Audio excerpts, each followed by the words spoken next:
Now, one of the worst Jerusalem bombings came during the so-called Second Palestinian Intifada, when a suicide bomber blew himself up in the downtown Sbarro restaurant on August 8, 2001, killing 15 and wounding 130.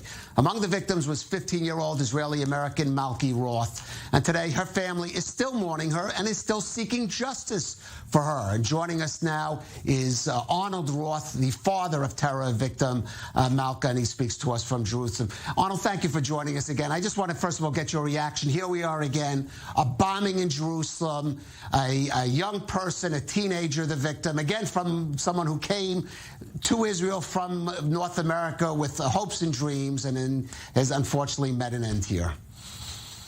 The parallels are, as you say, Calev, it's terrible to have to confront these things. And I want to say, before I say any other things that are on my mind, that my heart goes out, even though there's a rather trite expression, but my heart goes out to the family of this sweet-faced boy, Aryeh Shupek, from a Jerusalem neighborhood, child of a Canadian-Israeli family.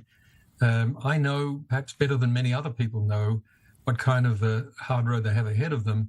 And I can only say there's no real right thing to say.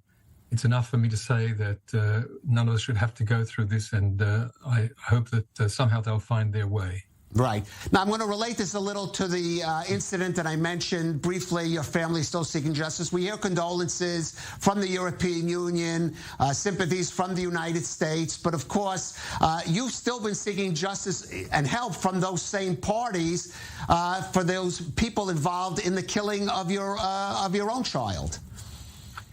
The key thing to understand is that my daughter Malki was an American national, American citizen, and the law under which the Department of Justice eventually brought charges against the mastermind of the Sbarro massacre was a law that only applied if one of the victims, and in this case, unfortunately, there was more than one, was an American citizen. Also, that a weapon of mass destruction was involved, as was involved today.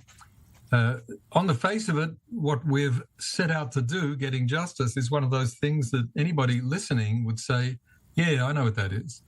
But the charges were filed in a Washington court in 2013. They were kept secret until 2017, even from us. Since then, 5.5 years have gone by, and those have been 5.5 years of immense frustration.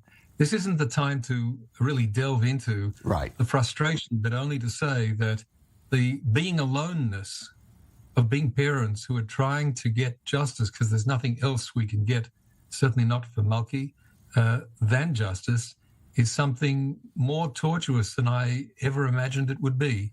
And even when we get these crocodile tears and the lip service from public officials, we're constantly reminding ourselves it doesn't matter what they think.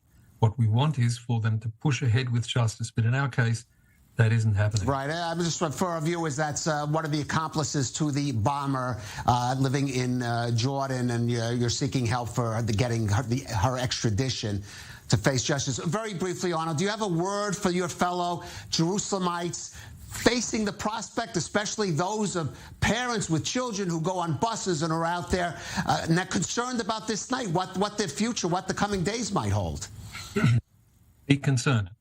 There's no reason to think that we are somehow the possessors of the magic formula. And if we talk nicely to the terrorists or the people who give them the power to carry out terror, that things will be better. No. Our job is to look after our children. Our job is to keep our society safe. Our job is to hold our government responsible for doing things that are logical and right, as if they really wanted to protect their population, their citizens, from this kind of danger. Terrorists are not criminals. Terrorists are in a class of their own. They're monsters. The monstrous nature of what happened today, the parallels with what happened at the Sbarro pizzeria are very great. When my daughter's cell phone was given back to us a few days after she was murdered, given to us by the police, when I opened up the shredded ballistic nylon case in which it had been kept safe, of course it wasn't kept safe, shrapnel fell out onto my desk. Just as the Sbarro pizzeria was a place where this monster, the woman, as you mentioned, from Jordan, Ahlam Tamimi, set out to carry out a massacre specifically of children. That's why it was at 2 o'clock in the afternoon, the busiest place in town. Her goal was all about those children.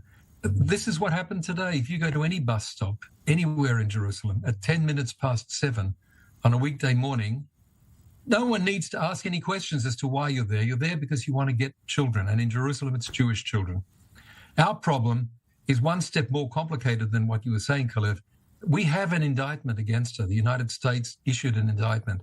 We have a $5 million reward against her. The State Department provided that. What we don't have is the government of the United States deciding to pressure the Jordanians, who have a treaty obligation to the United States, to extradite her. And that's a story which keeps our lives on edge all the time. Well, Arnold Roth, we wish you the best, and we thank you for joining us on this difficult day. Thank you.